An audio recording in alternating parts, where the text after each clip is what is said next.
Hello, leader. Would you like to hear some straight up talk about the big lessons you learn when you lead a business and a team for 12 years? Specifically, those tough people lessons that can mess with your heart and your head. That's what's in store for you today. I'm bringing back Dr. Rebecca Dekker, a long-standing member of the Leadership Lab, who's ready to share with us some examples of how she's learned, grown, and recovered from those team experiences that can be both troubling and triumphant. Welcome to the Stacking Your Team podcast. If you are a woman who owns a small business and you'd like to learn how to lead your team so they don't need you to hold their hand, you are in the right place. I'm your host, Shelli Warren. I've led winning teams in retail, innovative technical teams at a Fortune 50 corporation, and coached many remote teams to win at work. And in case you're wondering, no one escapes team troubles, including me. You already know that the people side of running your business can be tough. I'm here to help. So let's jump into today's episode with a little reminder that the team that got you here may not be the team that will get you there. Have you been catching the episodes that feature some of my clients? I sure hope so. They are incredible. And I have even more clients coming up on the podcast over the next few weeks. Hit subscribe so you never miss an episode. Let me introduce you to today's guest.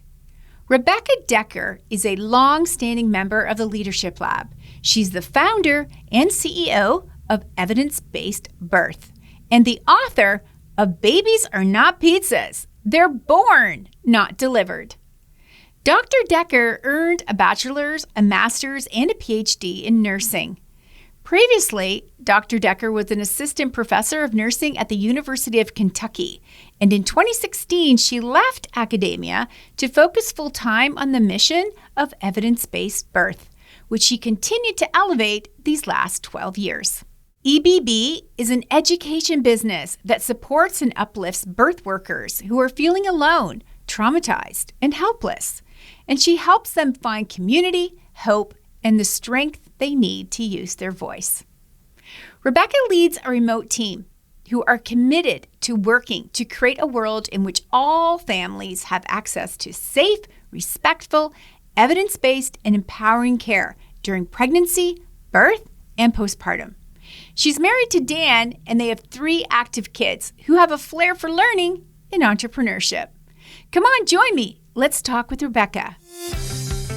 Welcome back to the Stacking Your Team podcast, Rebecca. Thank you so much for having me back. I'm thrilled to have you back. I love showcasing the wonderful clients that I get to work with. And the work that you and the EBB team is just so, warm-hearted comes to mind.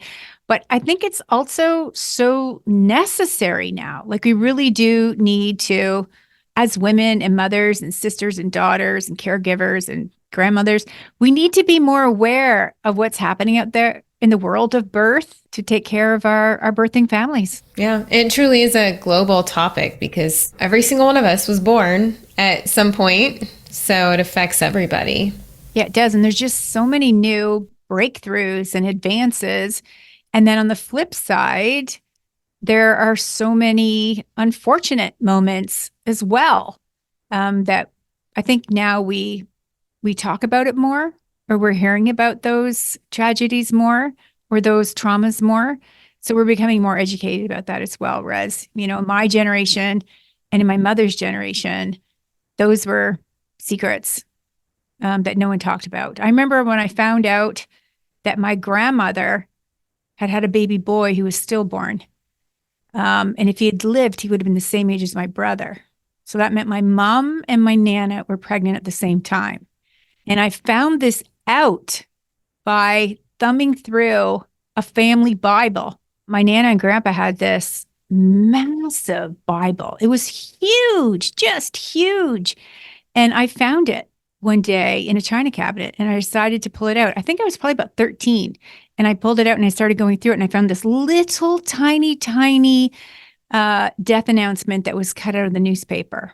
And I was shocked, like to the bone. And I remember when I went home that evening, I said to my mom, I just flat out asked her, did Nana have a baby boy? and her whole face just went white.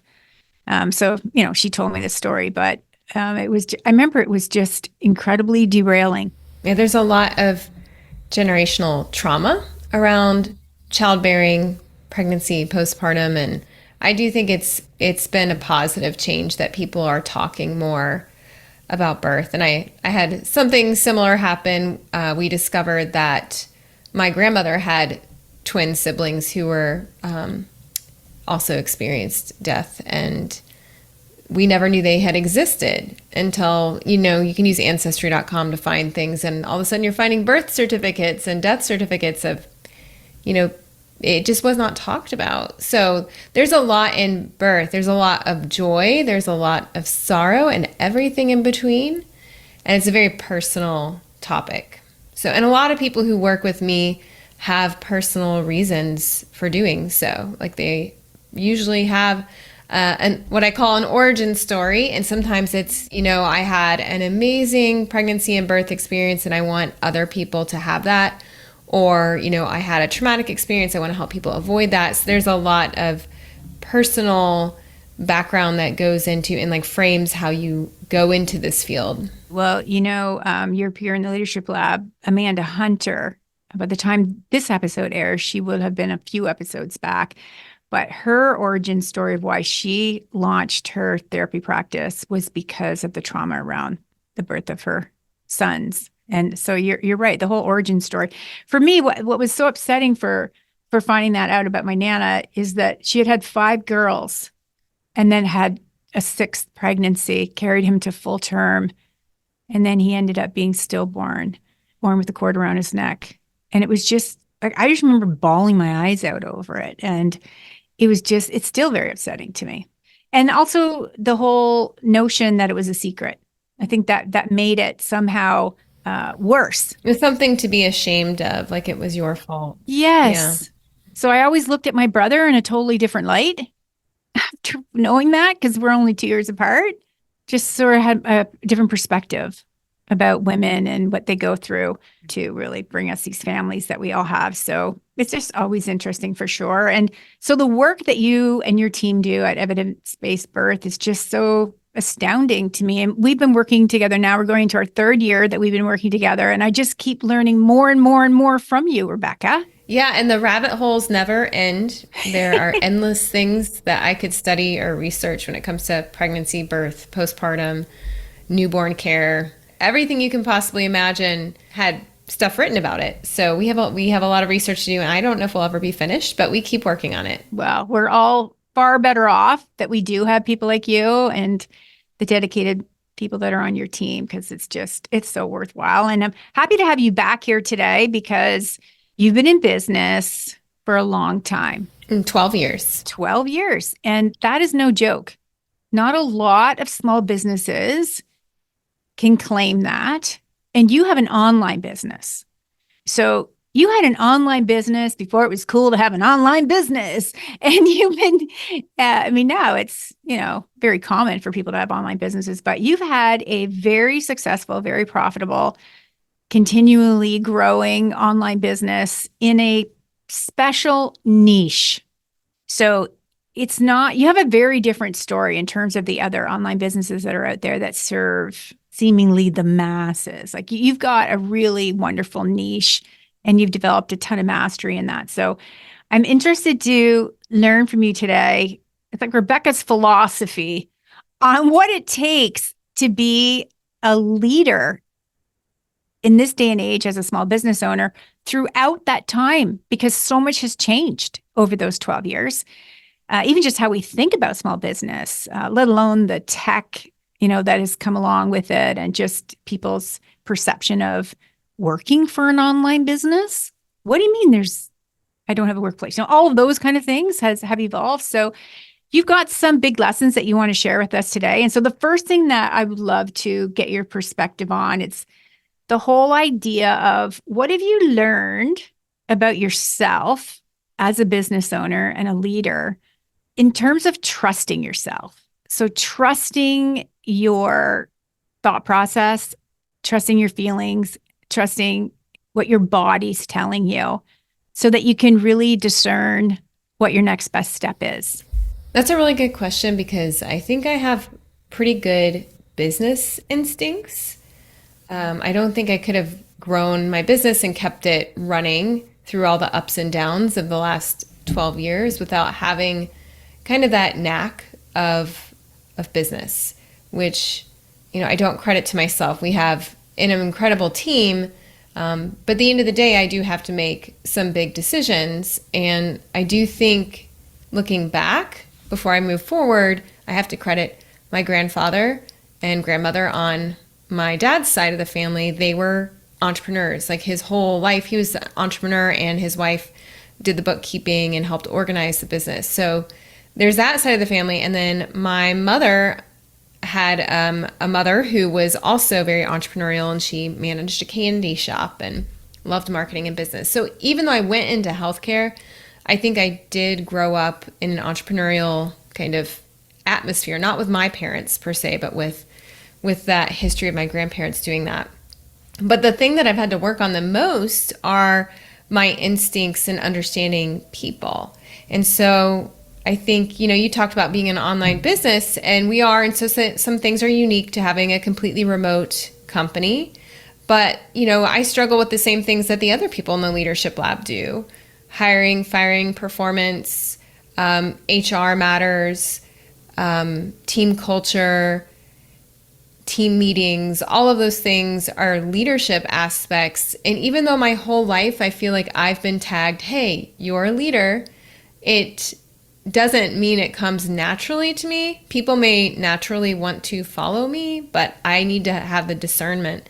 So one of the things I've found is, even though I honor my instincts when it comes to business decisions and that sort of thing, I don't always follow my instincts when it comes to people.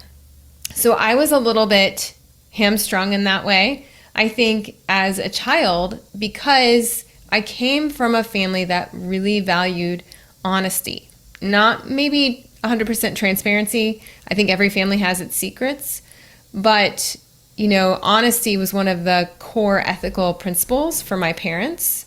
And so that's the kind of atmosphere I grew up in.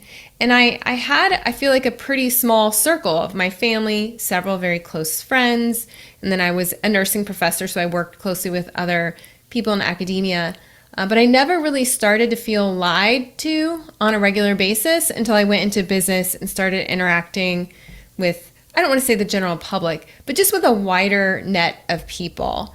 So one of the things I've had to learn over the past 12 years is that people do not always share the full facts with me, or they may blur the lines of truth. And so as a straightforward person who, as I said, I was indoctrinated into this world of honesty is the best policy and truth telling. It's important for us to speak our truth. It's hard for me to assume the worst of people. Like, it's hard for me to assume or even understand that someone might be lying to me. So that was a really hard lesson I learned over the last 12 years. And it took repeated lessons of me learning this. And my therapist, which I'm a strong believer that if you run a business, you need to be in therapy, she said, the universe is going to keep sending me the same lesson until I get it. And I do think I might not always be able to prevent situations, but I can identify them much more quickly now. And so my therapist says not to assume the worst. So she says, Rebecca, you don't have to assume everybody's lying to you. She said, you need to use discernment.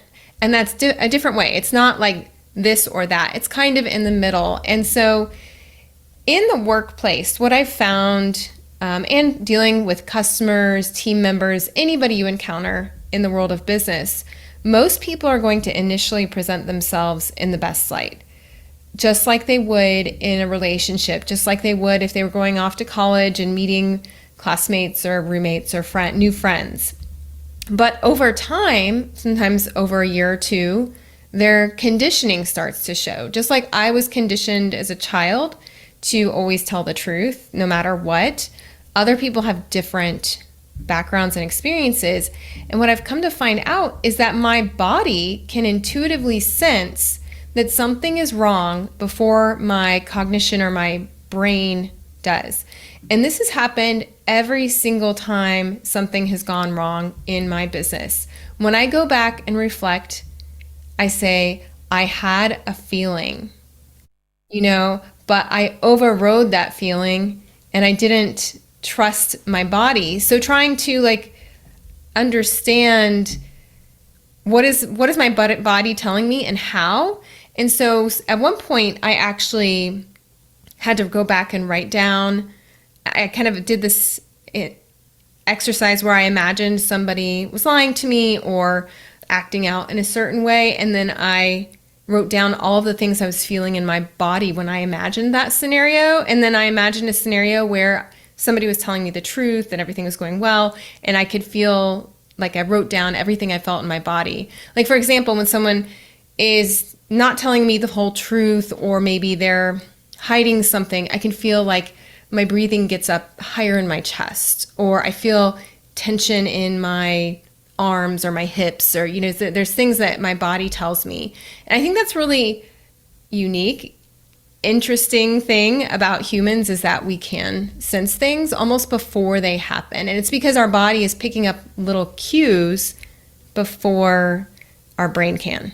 Yeah, I love that you said that you started to recognize that you felt something was wrong. For me, I always say that I sensed something was off. So it's not a feeling for me. It's more like a sense of it. A sensory thing. Yeah. Yeah. It's like, ooh. But it's not just a thought. Like there's actually a feeling in your body. Yeah. It's just feeling it. Yeah. Like for me, it kind of goes up through my shoulders, up into my shoulders and right up the top of my head. Right. Like it's like a wave. It's just like a wave that goes off. And I'm like, yeah, I sensed something was off about that. And then of course we beat ourselves up because when we don't listen to it and we don't respond to it, and we don't take action based on this new information that your body's giving you, then that's when we find that we get into trouble and then we're remorseful about it. Yeah, no, not so much remorseful, but kind of like, wow, I could have prevented all that heartache if I just listened to my body. And I feel like I've also seen this, and other members of the Leadership Lab have had similar stories where they knew that it was not going to go well with a certain team member or customer long before everything kind of reached its tipping point. But, especially as women, I think we really want to give people as many chances as possible to fix things, prove it right. And I have been proven wrong before. Like I have had some people where I got a feeling and then they were able to fix things or get things back on track. So I think this one way that's helped me when I'm thinking of how my body reacts to different situations is like the concept of like there's green flags and there's red flags, but there's also pink flags. So now when I feel something in my body that is kind of a little early warning sign, I almost think of it as like a pink flag. I'm going to monitor this really closely, so that if it turns into a red flag, I can jump on it. I won't be completely surprised. And so for me, in terms of, people not always presenting themselves or sharing the full truth, there's like this rule of threes I read about in a book where they say like one broken promise, one lie, or one neglected responsibility, which could easily happen in the workplace, right? Someone could break a promise. They might not do what they were assigned to do. So the rule of threes is that one of those things might be a misunderstanding. Two might be a serious mistake. But if you have all three, if they've, not shared the full truth with you, they've neglected their responsibilities, or they've broken a promise, then it's time to say, no more, we can't do this relationship. So that has been helpful for me because I tend to be more of I'm not a woo-woo person. I don't go with what I'm feeling. I want to have like data, So the pink flag helps me, all right, eyes up, ears open. I'm paying attention to what's happening. And then I know when it's time to shift directions. Yeah, you're letting that data really drive your decisions because you're noticing the compounded effort of it, right? Like there was 3 incidences, or if there was one situation, you could explain that. But when there's a second and when there's a third, okay, this is a real thing. And people go through hard times and maybe they let something slide. And so it becomes, how can I know? I can know something is off if my body is throwing up all these red flags at me. And so, or pink flags. And I just have to trust myself more, which I said, again, is hard because with business decisions, I feel like I trust my body. But with people issues, I have a harder time. And I can tell you recently an example of somebody who was emailing wanting something from me. It was not somebody who worked at our company, but the email came across, I instantly felt almost like not chest pain, but I felt myself tighten and like almost recoil from the computer. And then I had to say, okay, and my breathing got fast and I had to stand up and walk around. And I was like, oh, that's a trigger. Like, this is something that's triggering me. Why is it? So I kind of talk it out with my husband. Then I go back and reread the message. And I'm like, oh, this is triggering me because they're claiming ownership over me. And I have found as a woman business owner, because I am a woman, people treat me differently. And one of the ways they treat me differently is that they assume that I owe them, like my time, my attention. Mm-hmm, mm-hmm. And it's happened to me enough that now I physically feel it when somebody is like demanding something of me, which they're not entitled to. And it freaks me out.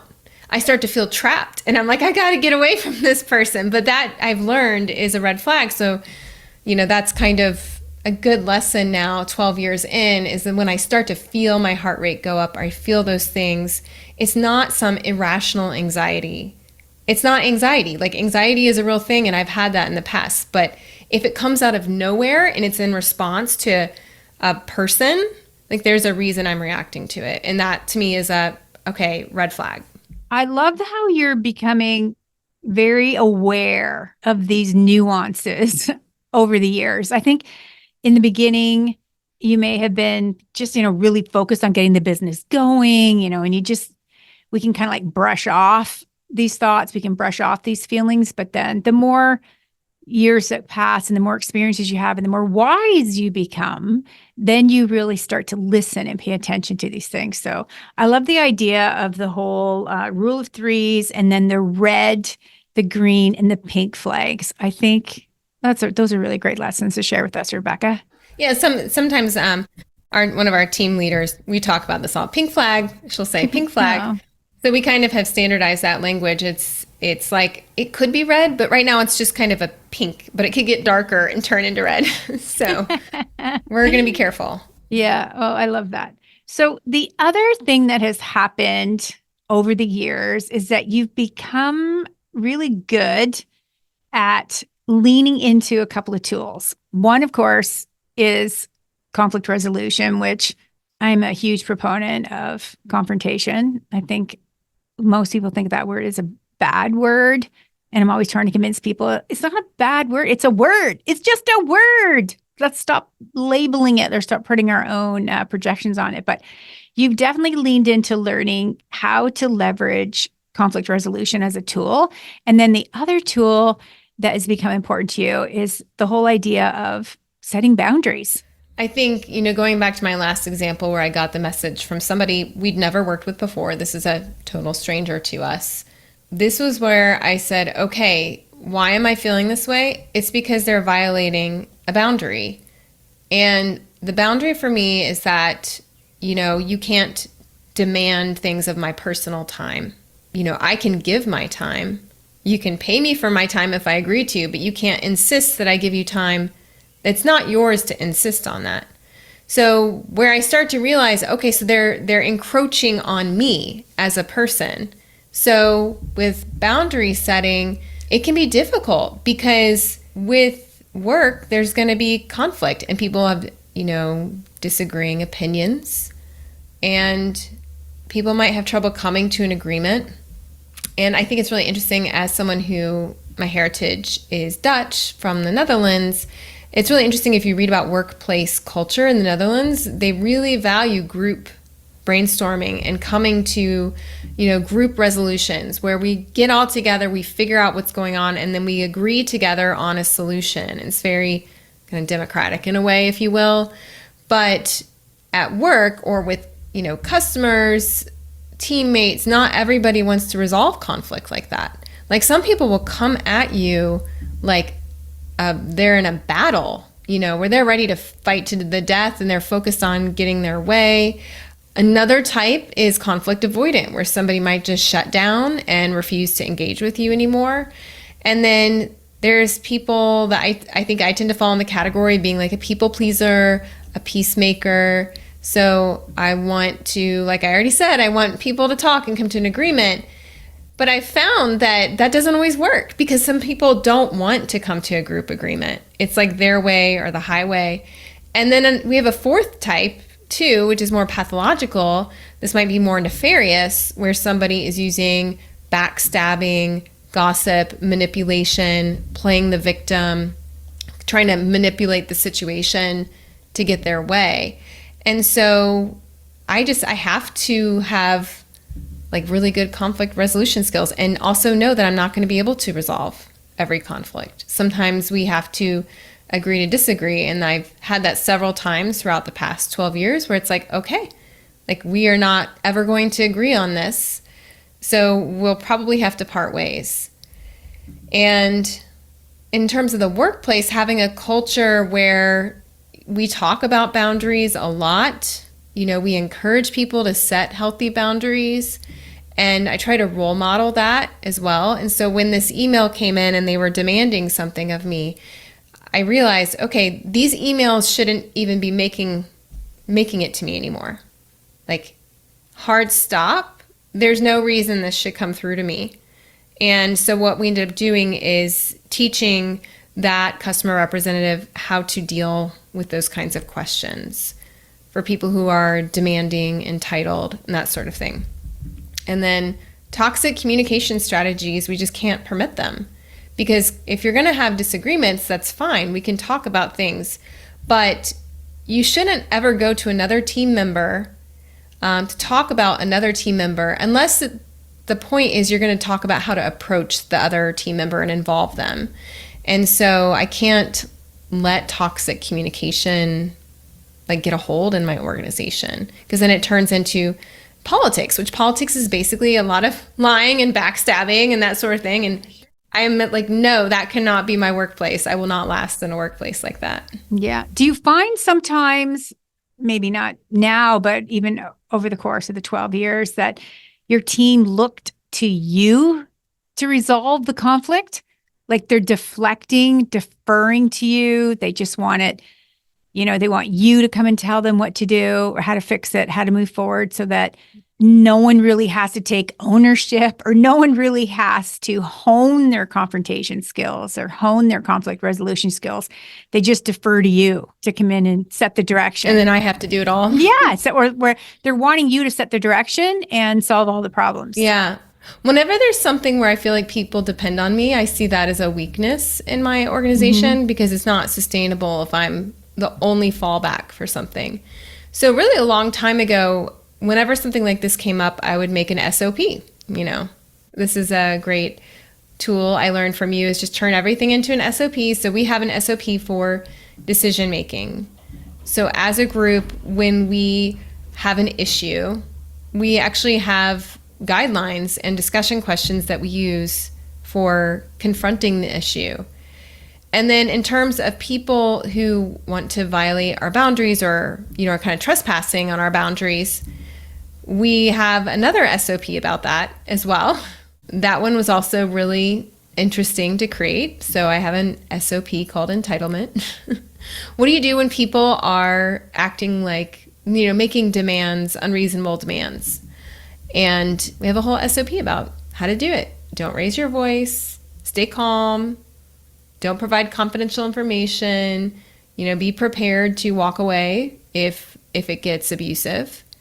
And so we have scripts that we can use when dealing. And it's really, I've come like a long ways from, I would say 6 or 7 years ago, I still believed in like the customer is always right.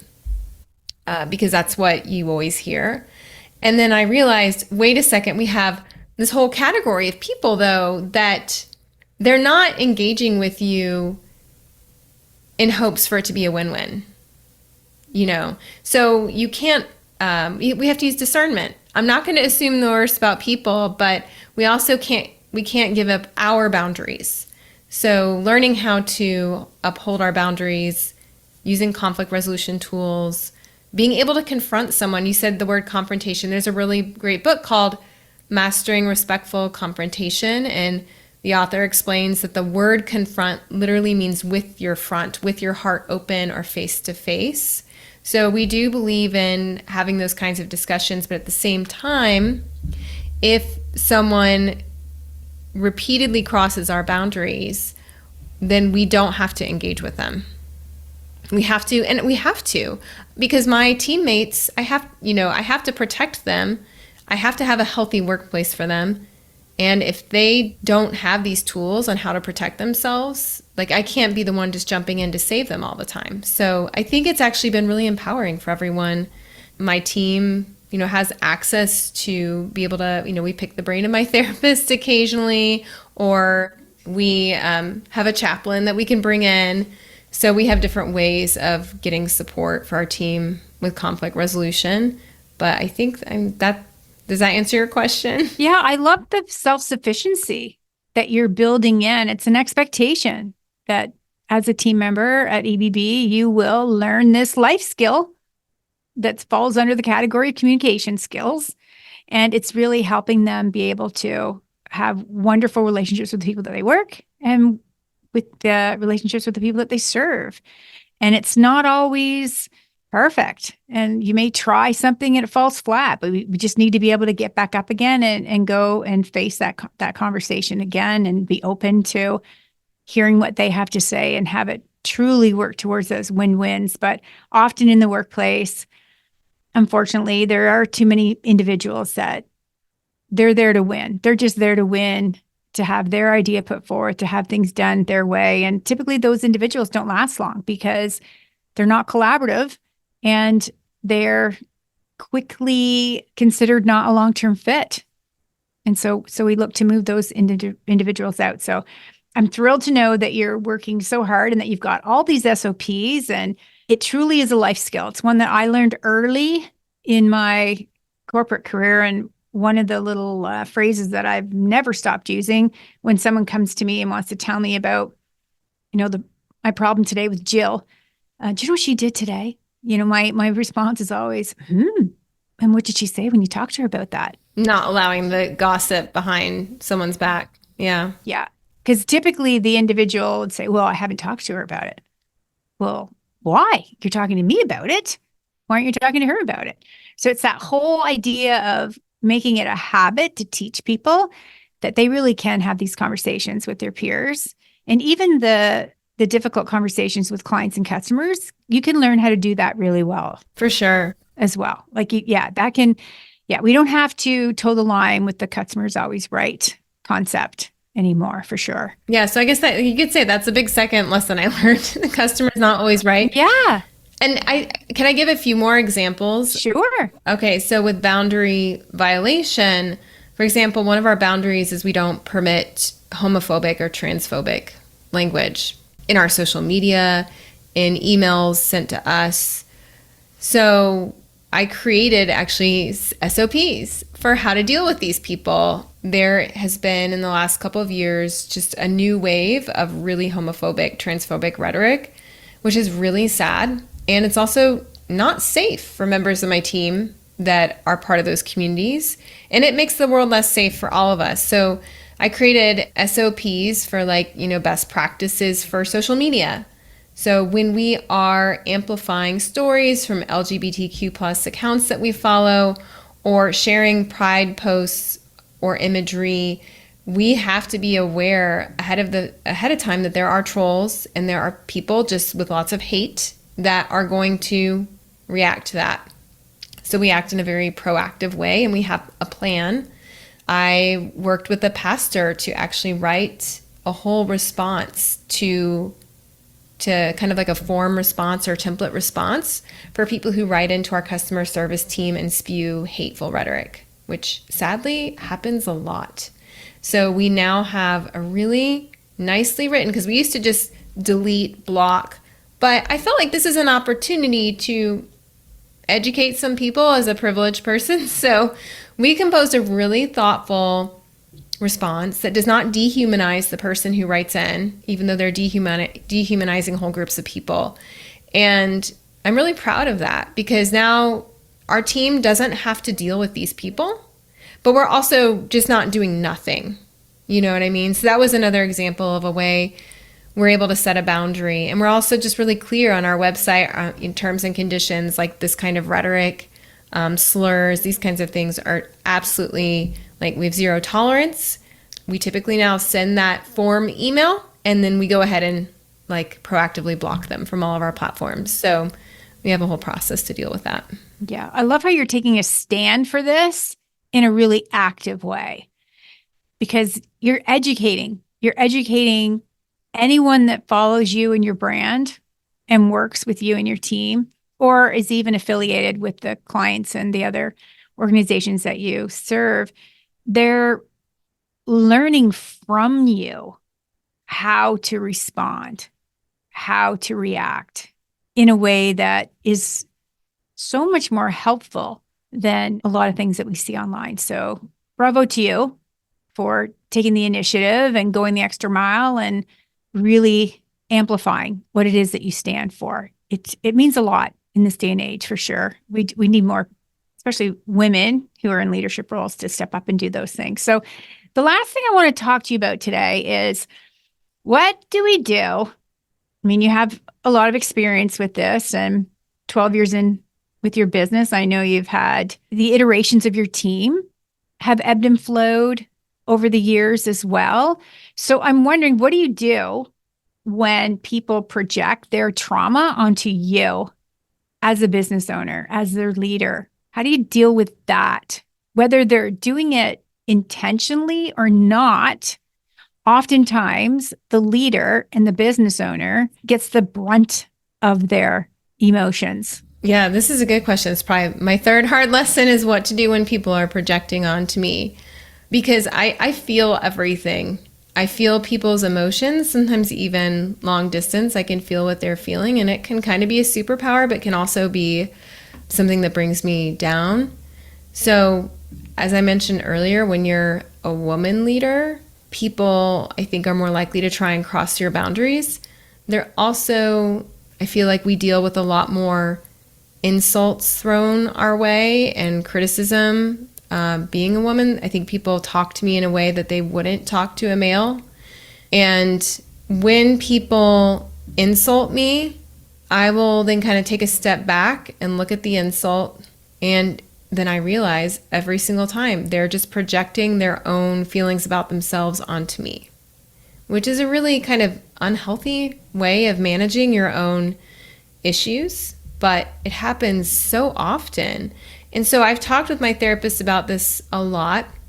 And so she kind of explained it to me like this. She's like, Rebecca, like a team member or a customer, any member of the public who interacts with you might be triggered, and they might start to react out of their own previous trauma or their unresolved experiences. For example, someone might have unresolved trauma from when they were a child.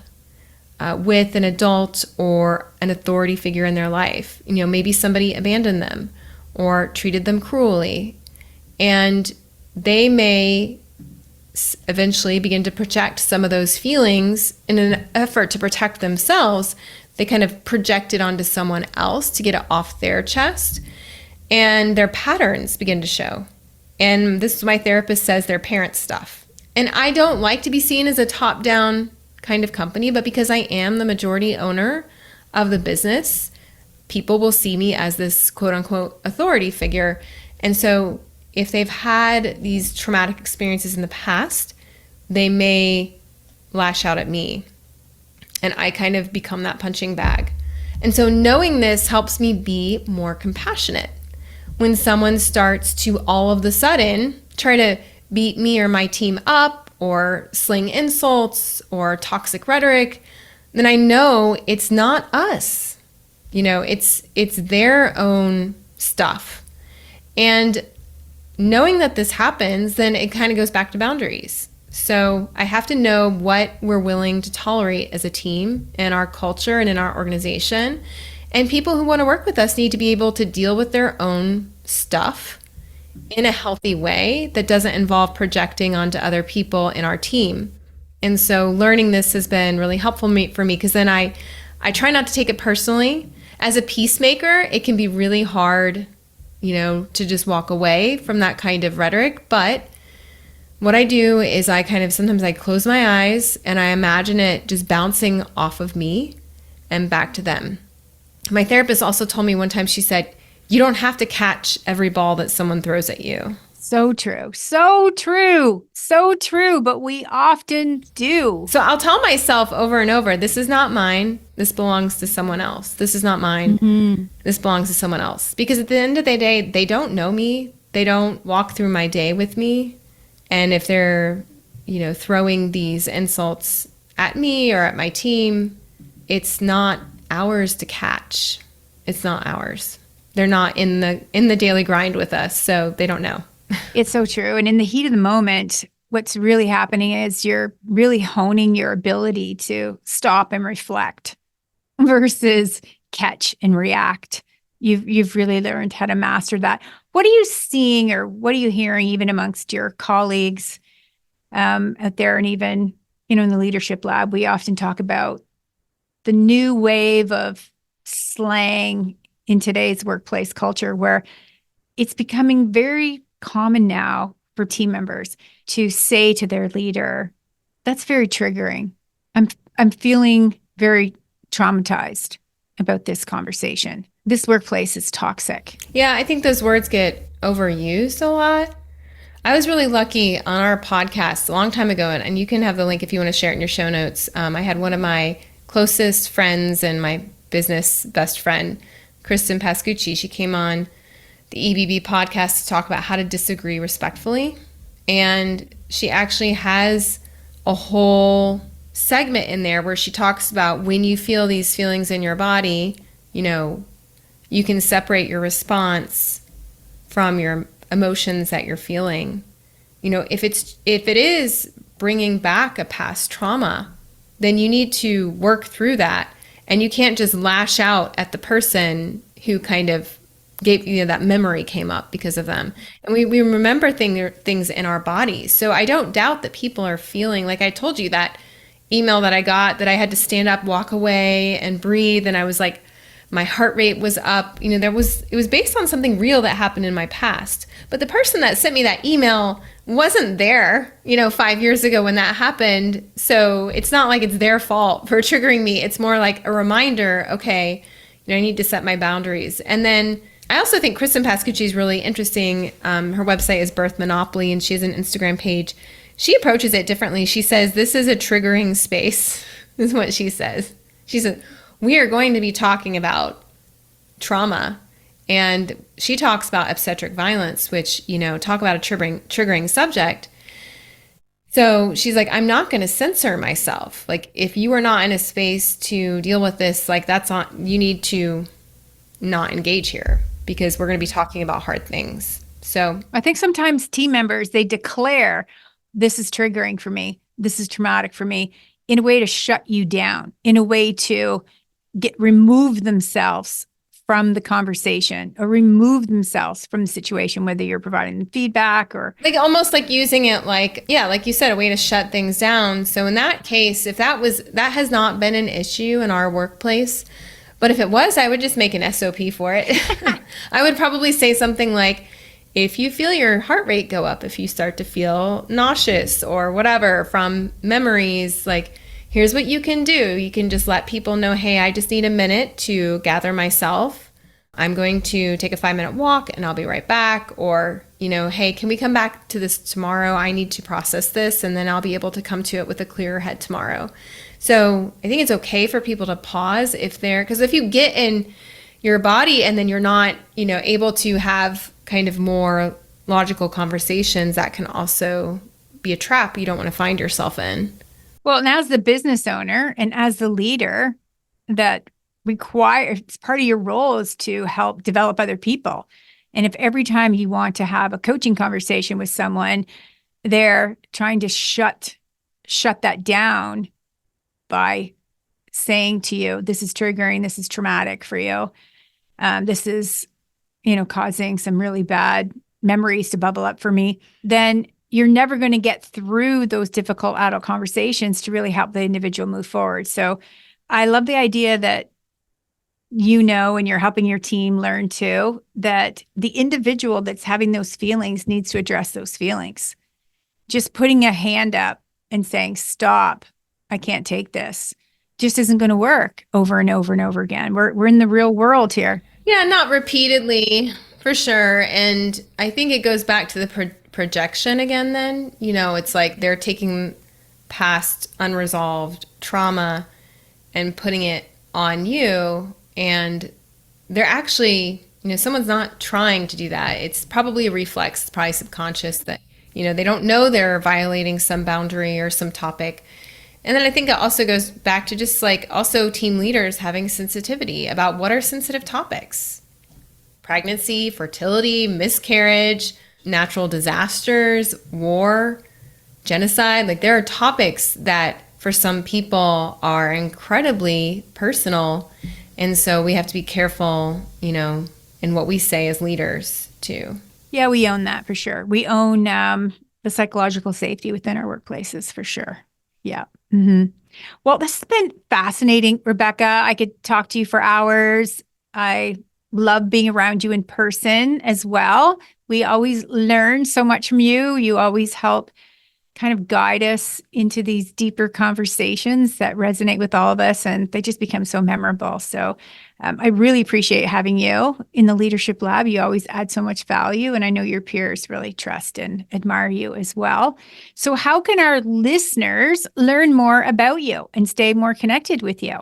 Yeah, if they're interested, I think a great way to get started is my book, Babies Are Not Pizzas, They're Born, Not Delivered. That actually talks a lot about trauma. So that's kind of an interesting way to get introduced. And you can go to evidencebased.com and check out all of our free resources. And we are on Instagram at EBBirth. Yes. And your podcast is wildly popular. That's right. I forgot to mention the podcast. We have a podcast as well. Yes. And you've been on air for how many, 6 years, 7 years? I think we're on 6 years now, but don't quote me on that. But we did just recently pass like 6 million downloads. So it reaches a lot of people. And I'm really honored to be able to work at Evidence-Based Birth and do this research for a living. And then I've always loved psychology and studying mental health. And so it's been really cool to implement these strategies that I've talked about with you that I've learned over the years.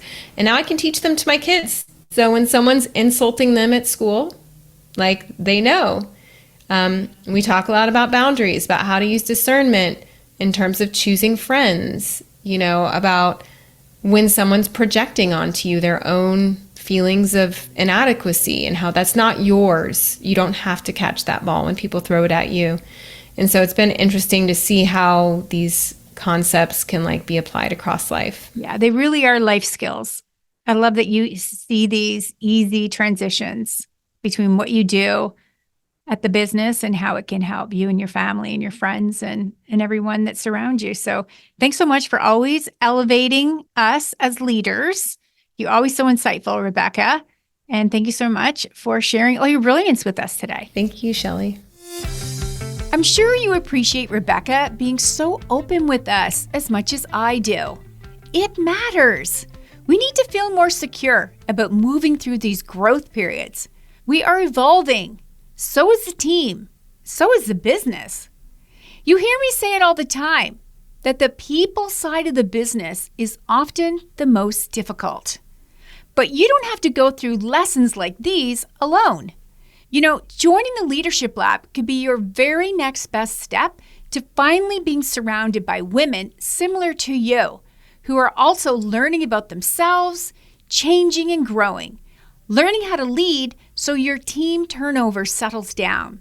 People know exactly what they're being paid to do, and the results you've been wanting your team to deliver actually happens. The Leadership Lab is welcoming new members right now. It's my transformational small group coaching program designed to accelerate your effectiveness to lead your team really well while removing you from the day-to-day operations. Become a client. Get the help you need.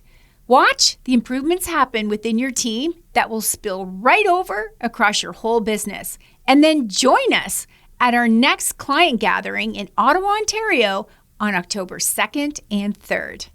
By the way, I've got a few spots open for one-to-one clients if you'd rather get my brain on your business that way. If you enjoy the podcast, you'll be thrilled about the level of support you get, and your team does too. When you become a client, I'm here to help. Apply today directly from the website or the link in the show notes. I want to encourage you to check out all of Rebecca's links.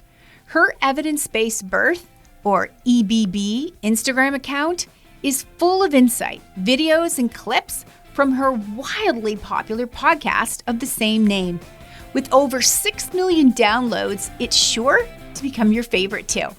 Go see what Rebecca and her team are doing to support birth workers and parents. You'll be glad you did. You know, leadership can be exciting, challenging, and lonely at times. So don't go it alone. Let me help you create the team and the leadership structure that you've been craving. So until next time, remember, if you have a dream, you need a team. So let's get stacking yours today.